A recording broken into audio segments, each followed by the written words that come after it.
Olá pessoal, eu sou o Edison Boaventura Júnior, sejam bem-vindos ao canal Enigmas e Mistérios e hoje a gente está com mais um documentário aí, um programa extra que foi feito no ano de 1996 pela Mundo, né, apresentado aí pelo Joey Travolta.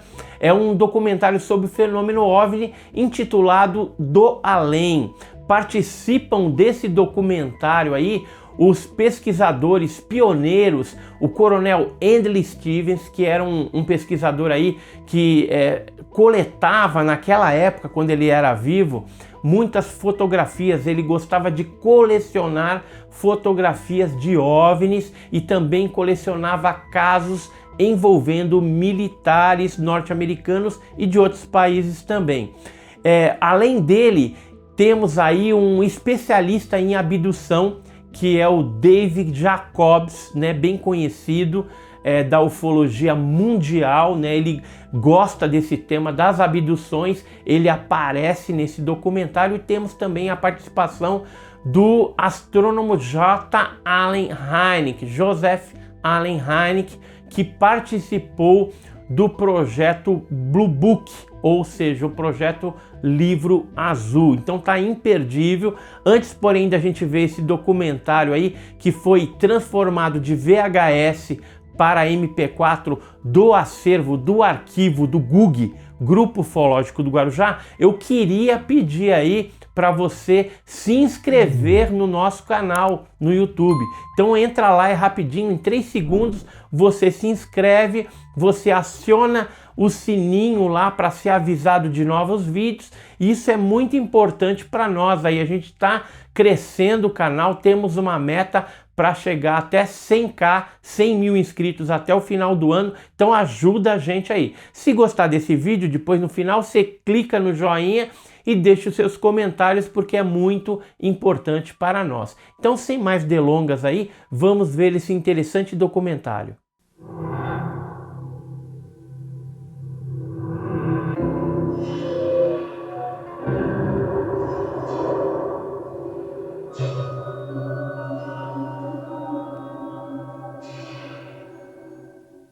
In 1944, a U.S. fighter pilot was returning from a raid over Germany when a bright ball of light streaked by him at a blazing speed.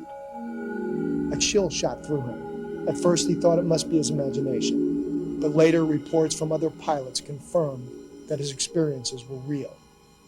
If these mysterious flying objects weren't hallucinations, what were they?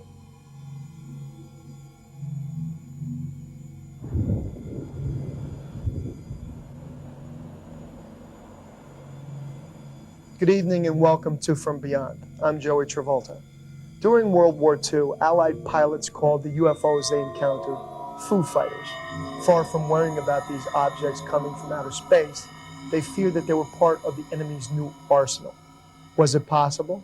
Were the Germans developing a secret new technology, advanced far beyond what the world had known? I had friends who reported these balls of fire appearing outside of the cockpit of a fighter aircraft only 10 and 15 feet away, and they did every maneuver they could think of, dives and rolls and everything, trying to get rid of this ball of fire out there, and it remained in exactly the same position no matter what they did. We knew that the rockets had been perfected, and we thought that most of these were simply a further extension of this rocket technology, and we believed that they were all being produced someplace by the Germans. The groundwork for the creation of German UFOs was laid by the extensive work done by Hitler's top rocket scientists between 1938 and 1942. They created V-1 and V-2 rockets at the German Army Rocket Center in Peenemünde on the Baltic coast. The V designation stood for Vergeltungswaffen, or weapons of retaliation. The legendary Werner von Braun oversaw the entire operation of V rockets from his office in the engineering building at Peenemünde East. The V-2 rocket was the largest and most advanced missile of its time, but as impressive as the German rocket program ultimately became, it had a very precarious start. The Third Reich's rockets were constructed at an extremely accelerated pace to keep up with Hitler's juggernaut of a war machine. Because of their hasty construction, all the V missiles suffered from 4 basic weaknesses. They were introduced before fully developed. They lacked accuracy, had too small payloads, and couldn't be produced in the large numbers necessary for them to be fully effective. In 1939, Hitler witnessed the test firing of 2 new rocket engines at Kummersdorf and came away unconvinced of the potential of rockets as weapons. The first attempt to launch a V-2 precursor, called the A-4 rocket, resulted in a crash when the propellant feed system failed.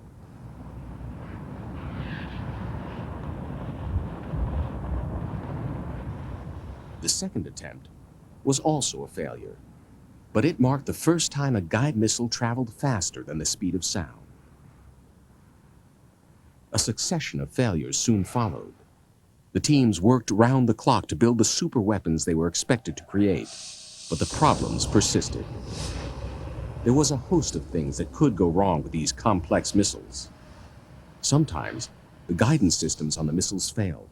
The warheads would not detonate on hitting their targets, and sometimes, the missiles would just explode before reaching their targets. But through all the failed attempts, the scientists pushed on and on, even though they were becoming entangled in an ever-growing bureaucratic quagmire. The teams of scientists worked hard with what they had and managed to correct most of the problems. This was the first step into a world of futuristic experimental flying war machines. Despite all the failures, in 1942, Hitler became a staunch believer in the potential of rockets when he witnessed the third attempt to launch an A-4 at Peenemünde.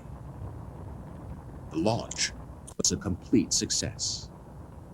The A-4 rocket engine burned for nearly 1 minute, which gave the rocket a range of just under 120 miles, with a maximum altitude of over 50 miles.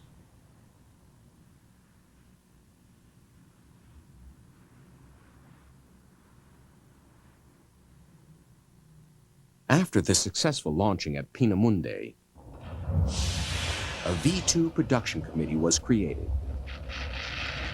It came under the auspices of the Ministry of Armaments and War Production. This committee was dedicated to producing and perfecting the V-2. Over the next 2 years, the committee built hundreds of V-2s and tested them to perfect rocket systems and train troops. The new factory for V-2 production was located a few miles south of Peenemünde Experimental Center.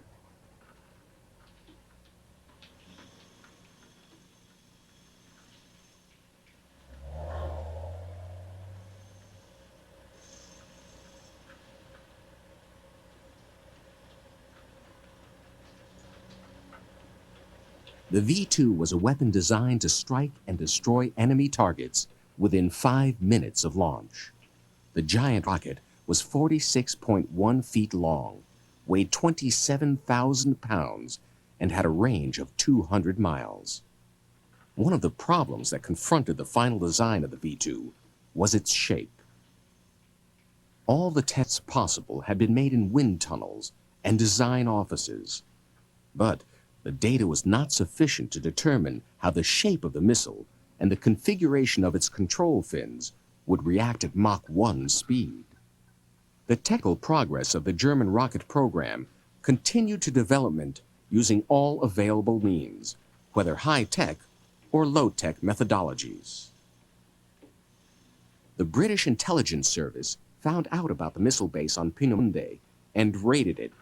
Other attacks followed, and it soon became impossible to maintain a fully protected fixed launching site, so V-rockets were launched from rail and road equipment.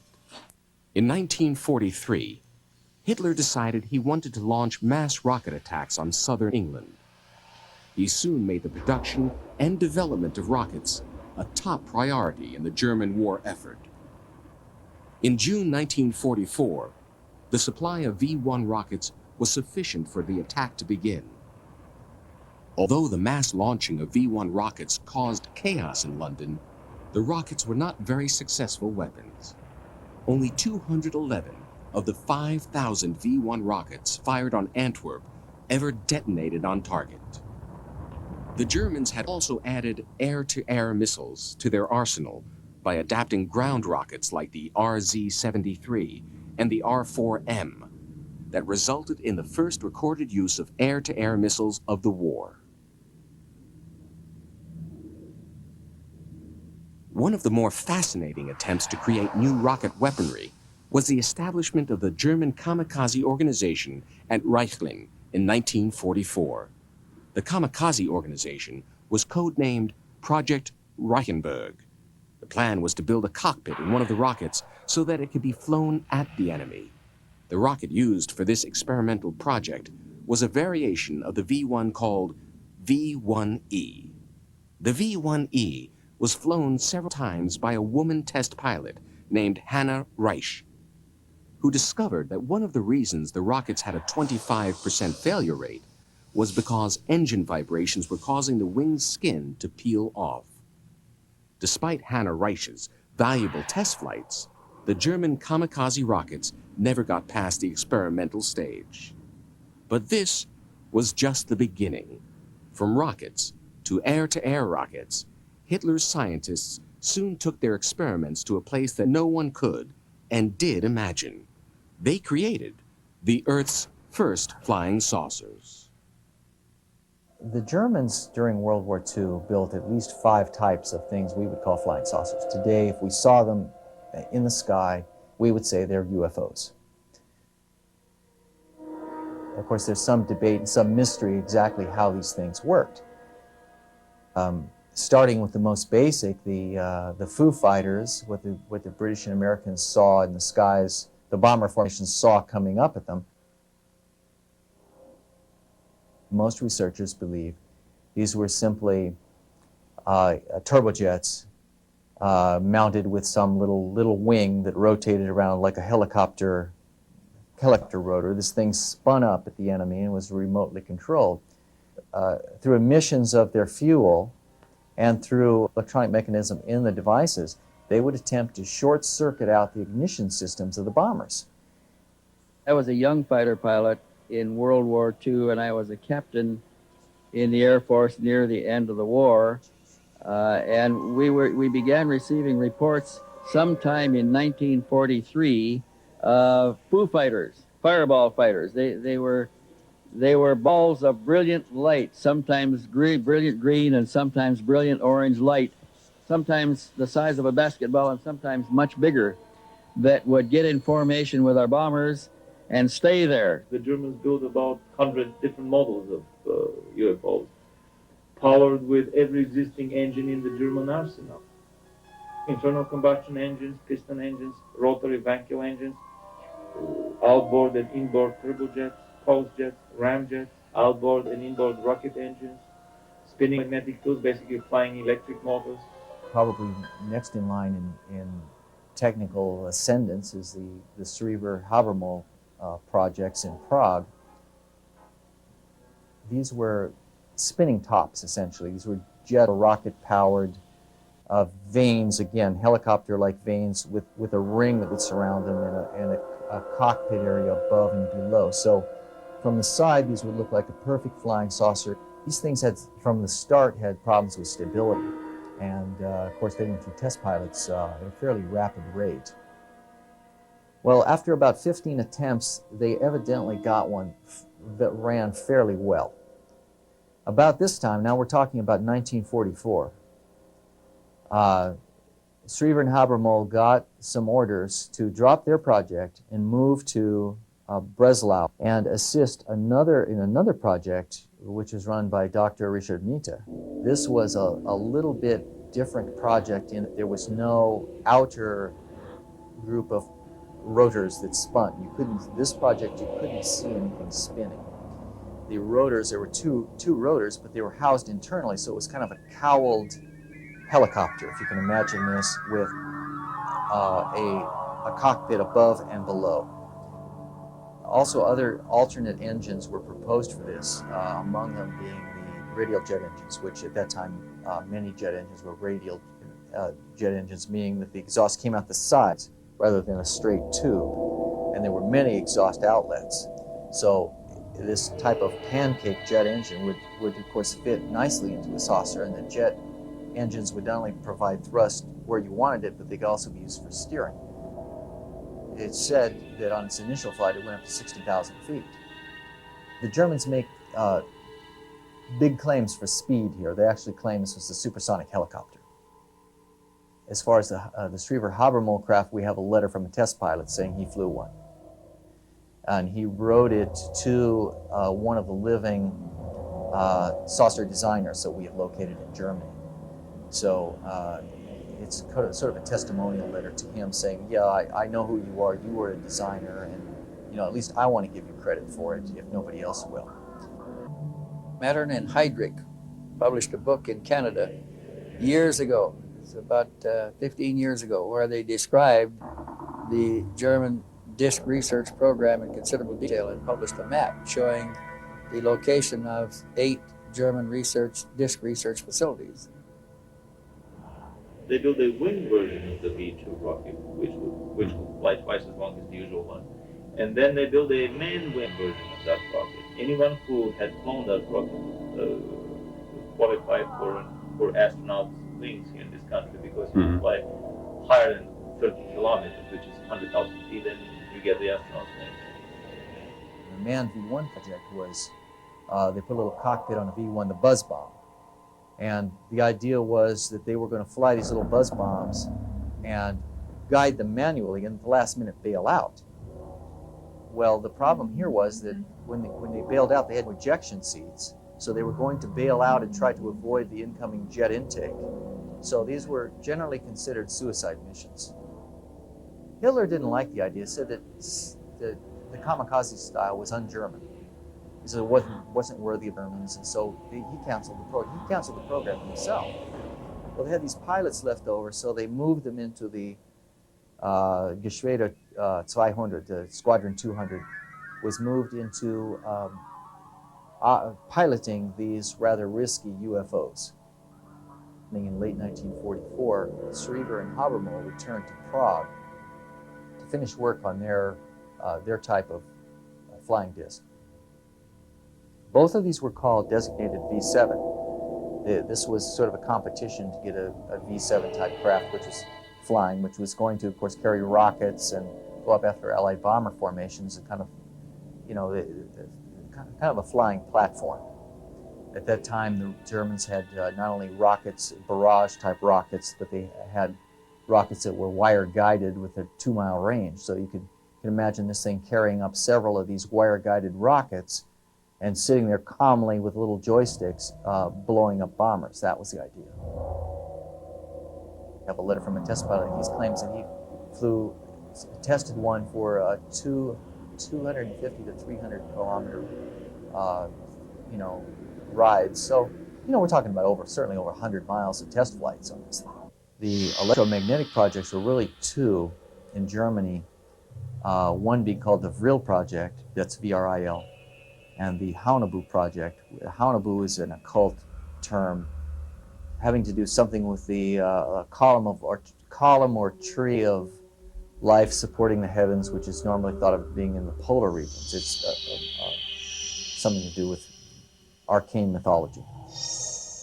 The Vril craft, according to one of our sources, is an occult-based electromagnetic project. And what I mean by that is this Vril society that was doing the experimenting with this craft in the late 30s, the middle 30s, was not looking to build a flying saucer. They were looking to communicate with ancient gods. Remember that about 100 years ago, if we were going from London to the United States, we'd do it in a tall sailing ship. And it might take us 6 weeks to 8 weeks to get across the ocean. That was the state of the art then. Well, we didn't build faster boats, did we? We invented the airplane. Now we go to London in 6 to 8 hours from New York. We still don't have ships that go that fast. We came up with a whole new kind of technology.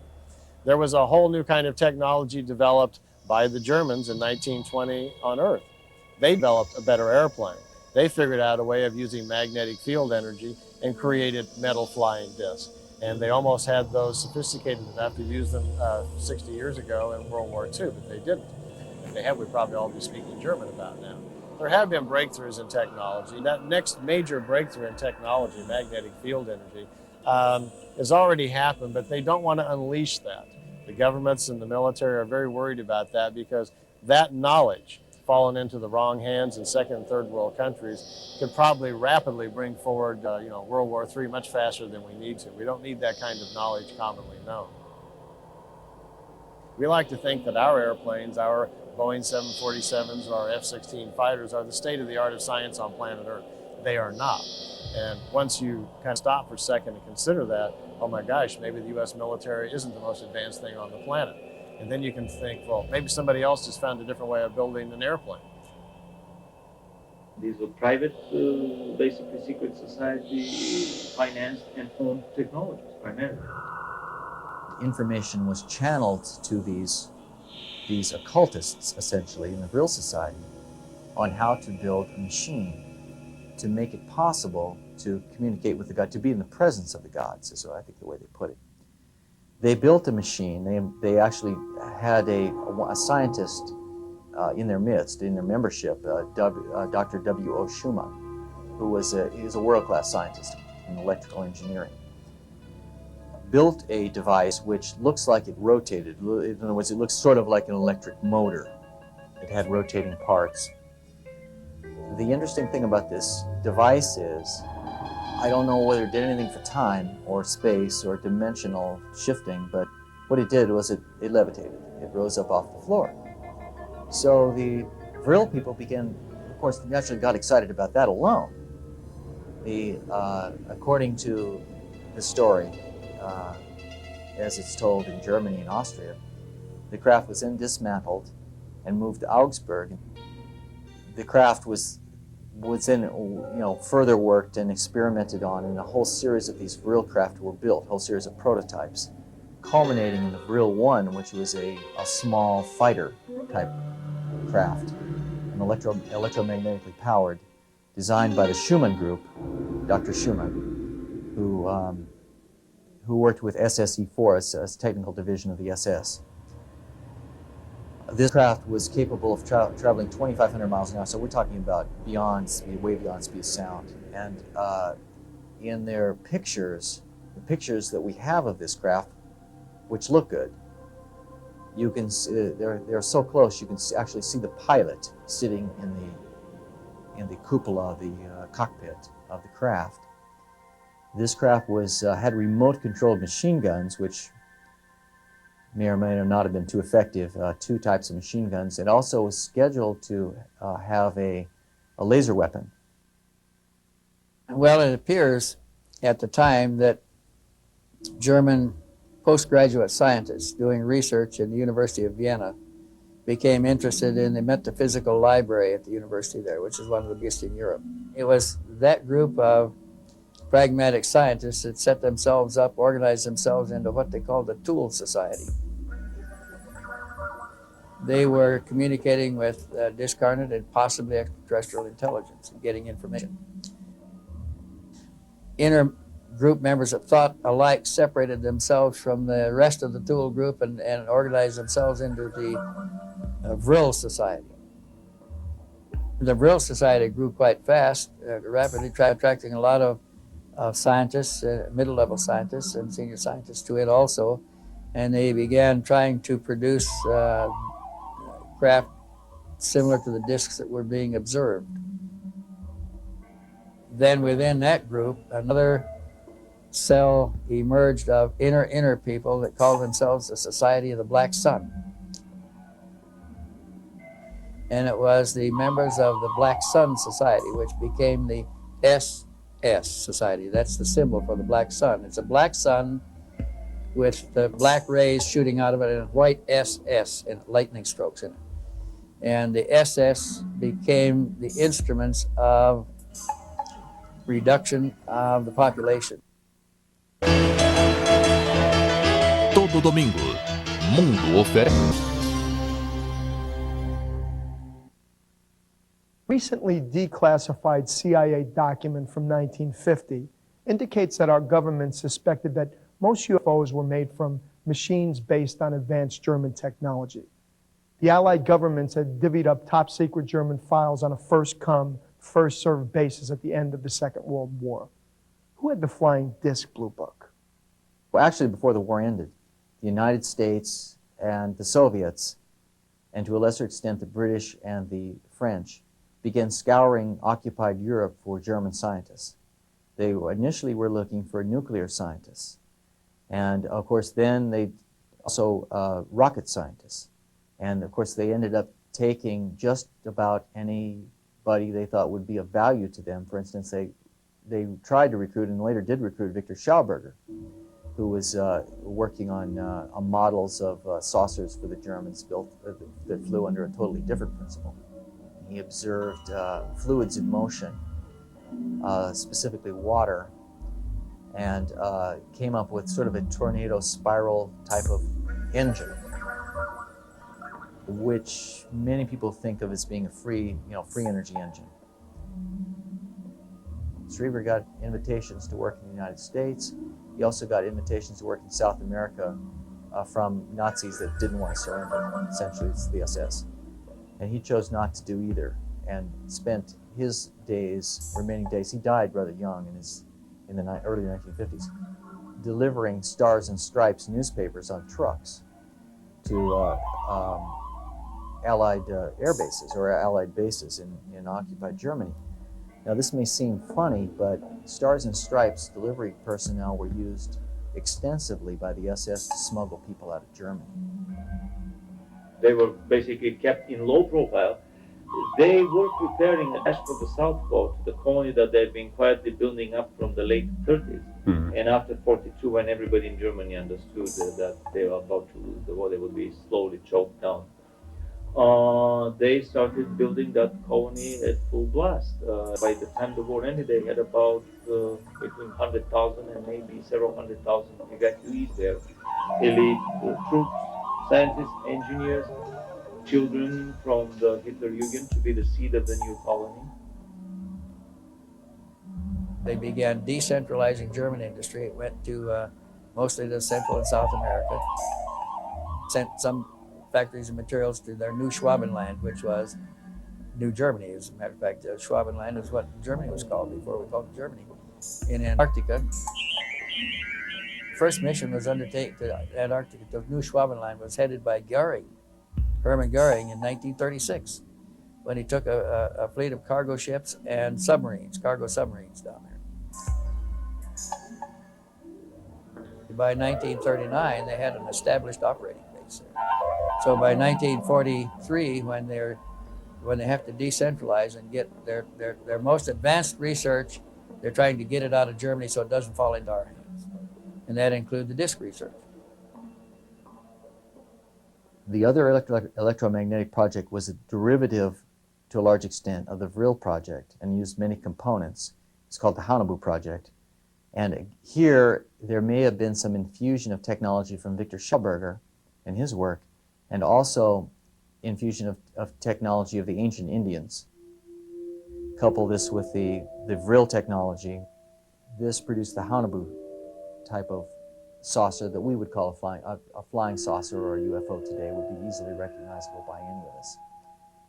After the war, by the way, these craft weren't that great as weapons for a couple of reasons. You couldn't steady them because of the magnetic field these things would generate.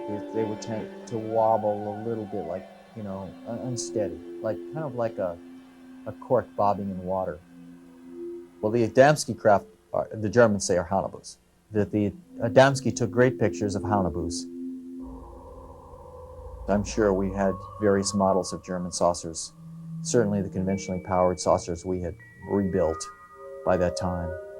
We're not talking very complicated. We're just talking about a lot of work putting these things together, like building a house. It's not complicated, you just have to do the work.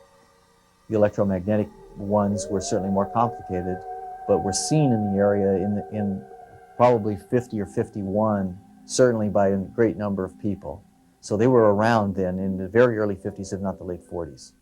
Our post-World War history has been riddled with secrets and government cover-ups. But could an international conspiracy of this magnitude be hidden for 50 years? If UFOs are man-made, then we are looking at an international cover-up of staggering proportions. Is it paranoia or terrible truth?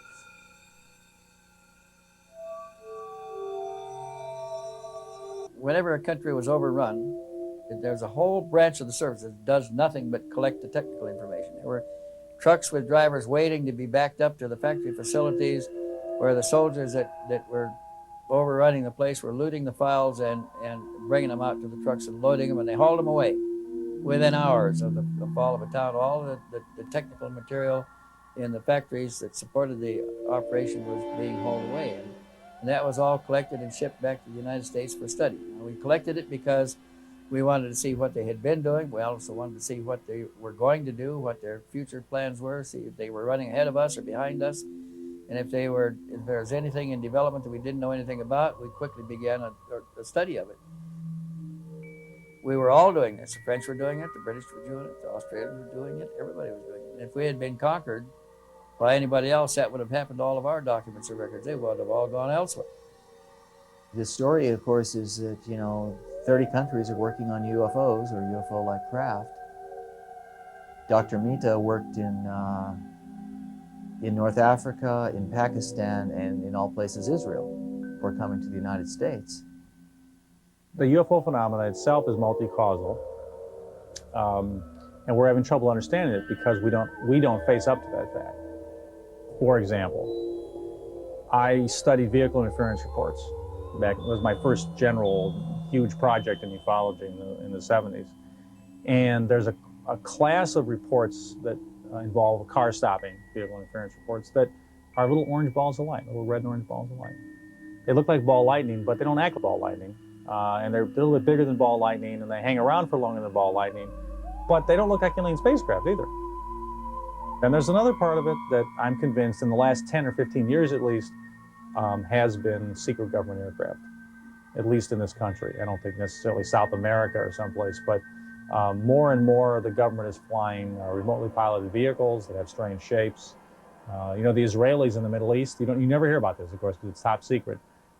Every day the Israelis fly strange shaped planes over all the Palestinian areas in the West Bank. They fly it over Lebanon, and they're remotely piloted vehicles, basically to take pictures to see what the Palestinian rebels are up, and the rebels are up to. And the United States will do this. They did the same in the Gulf War. And you never heard about it because this is more secret than the stealth fighter, these devices, because they're so effective. Well, if they're testing these things out west, obviously we may in fact be seeing some of these things and think they're UFOs. Then, of course, there's a third category of UFOs, which might look like flying discs and might be alien spacecraft. I'm absolutely convinced, like almost all scientists are, that there's life in the universe, teeming with intelligent life. And I believe that it can get here, and it could happen any day, and it doesn't have to even be what we've been experiencing here. For example, Jacques Vallée says, UFOs are real, they are not alien spacecraft. Okay, that's what those are the two fundamentals I think of his position. They're real, they're not alien spacecraft. Let's say he's right, but maybe tomorrow the alien spacecraft will be here. And I think it's inevitable, in fact. That's, I guess, my fundamental point here. It is inevitable that we will contact alien life someday. The only question is, when and when will it openly occur? Maybe it's already, of course, occurred secretly, but when will it openly occur? Waking abruptly in the night, paralyzed, terrified, surrounded by alien creatures. Abducted and taken where? A laboratory? Spaceship? Laid out on a table and probed, surgically embedded with implants. Is this reality? Or is it a nightmare from beyond?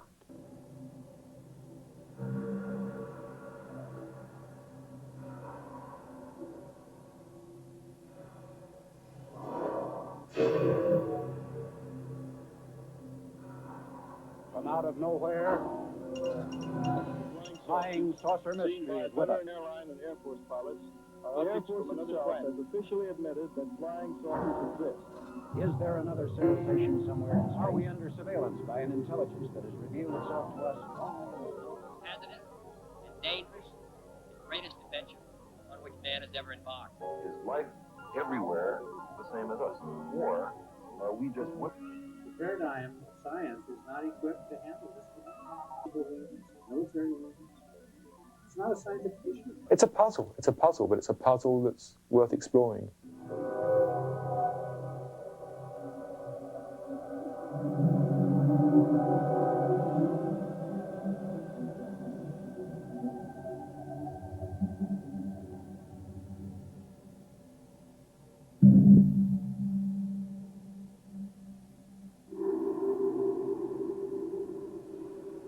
Our Earth has been observed by alien civilizations for at least the past 50 years. Throughout our history, each age in our development is characterized by an ignorance about the scope of possibilities not yet understood, that future generations may look back on with a sympathetic smile of condescension. Such is the case with UFOs.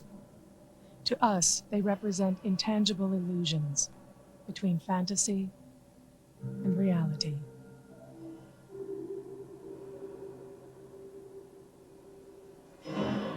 With it comes the possibility that we may finally discover who we are and what we humans might accomplish in a vast cosmos, endowed with intelligence. An increasing amount of people worldwide are reporting abductions being conducted by alien beings aboard what we describe as UFOs. We think that the abduction phenomenon began with the onset of the UFO phenomenon. In other words, we think that the abduction phenomenon probably began around the turn of the century and has been with us ever since.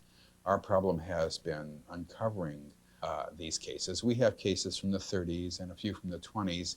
After that, our knowledge, our firsthand knowledge of it drops off pretty much. We're not exactly totally and completely sure of what is going on with this phenomenon. What we do know is that we're looking at an alien agenda that is based on the physiological exploitation of one species by another species. In other words, people feel that sperm is being taken from them, eggs are being taken from them, babies are being implanted in them and then removed. All of this is for an agenda that is being kept essentially hidden from us. I look at this phenomenon with a certain amount of alarm. Other people feel that it's more benign than I might feel. But whatever it is being kept from us. I feel that if this were a phenomenon that were ultimately to help us, that we would probably know this and that the abductors would have made this clear. But this is not what has happened actually. And so I'm really very, very disturbed about what I've seen.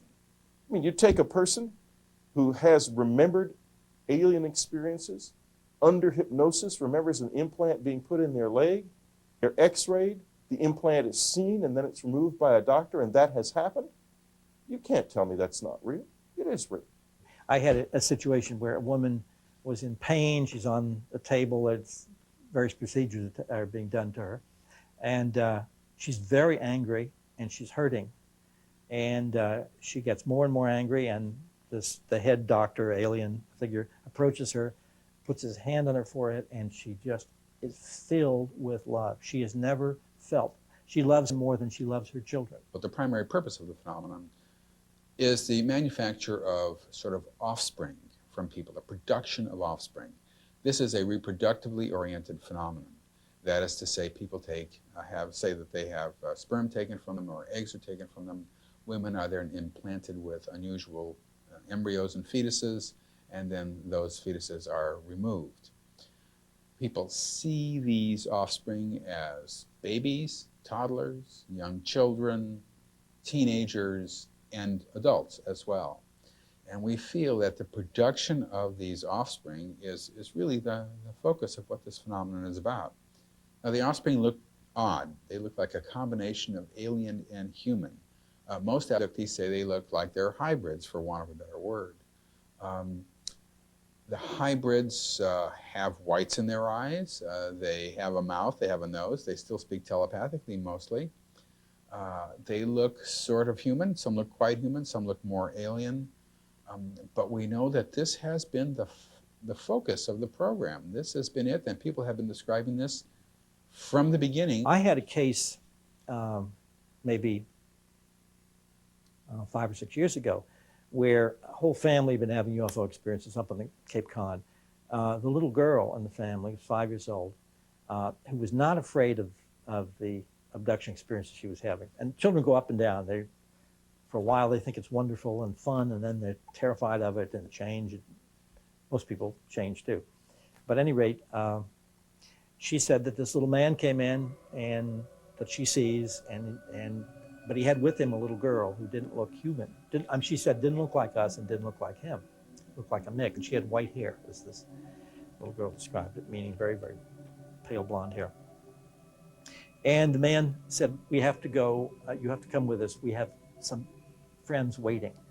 And she said, so we all three went out. We went right to the wall, Mommy, and you don't even get splinters. And you don't even get dirty. And they went to a playground on the Cape. And I think I'm trying to remember the town, Harwich perhaps. But at any rate, she said they must have been playing baseball because all the lights were on. This is a playground with no lights. But at any rate, waiting for them were another group, another 9 little children. And she described them to her mother as, she said they were all twins. But she was upset because they didn't say hello to her, they didn't talk to her, and they didn't smile at her. But the basic point was that the alien figure told her he'd brought her there to play on the swings and slides and teach the children how to play. They had to see how to play. And so she got on the swing and so forth, but she wanted the children to play with her, and he said, no, they have to watch you and learn how to play. Now, and then when all this was over, they took her back. But the basic point here is that suggests to me the ultimate desire to live amongst us. I don't know how, any other way to interpret that. And so it would seem to me, whether they're physically capable of doing that or not, perhaps some of them are and some of them are not, for various reasons of, God knows, nourishment, air, who knows. But it would seem that that's the goal.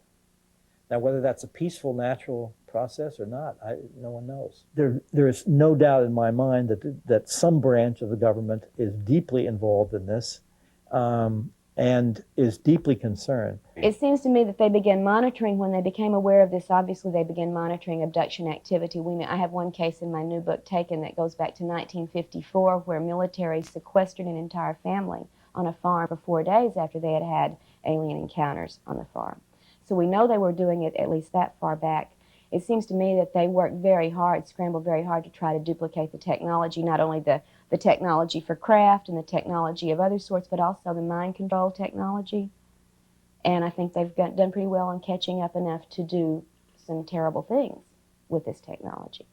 They may think they're doing it for national security purposes to glean information that's necessary, but I know to a person, if any government agency really involved in this wanted our information from any abductees, every one of them would be happy to offer it without being abducted, drugged, and threatened. We would give the information. They just don't want us to know they're taking it.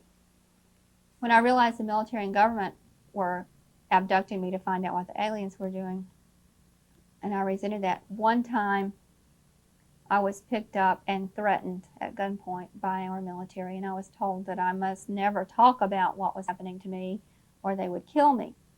This was back in 1991, and I believed them. You know, I never had anybody stick a gun to my head before and say, if you talk, we'll kill you.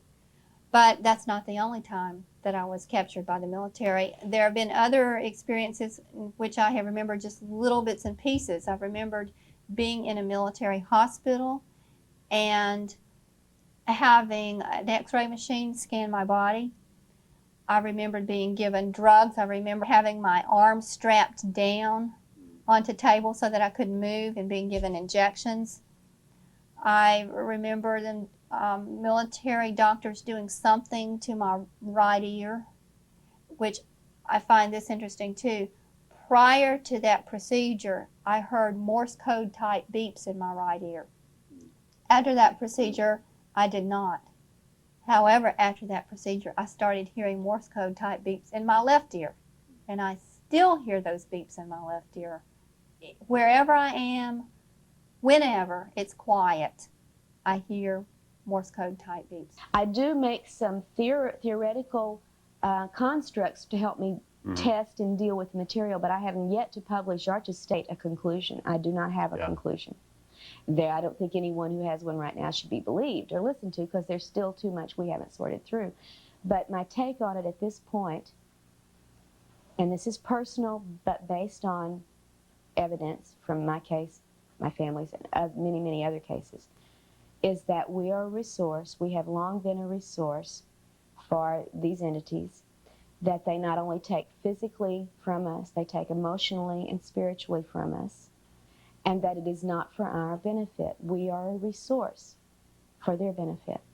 And I think there's a change in the relationships in the last several years between the crop and the harvester, if you will, because the crop is developing new awarenesses.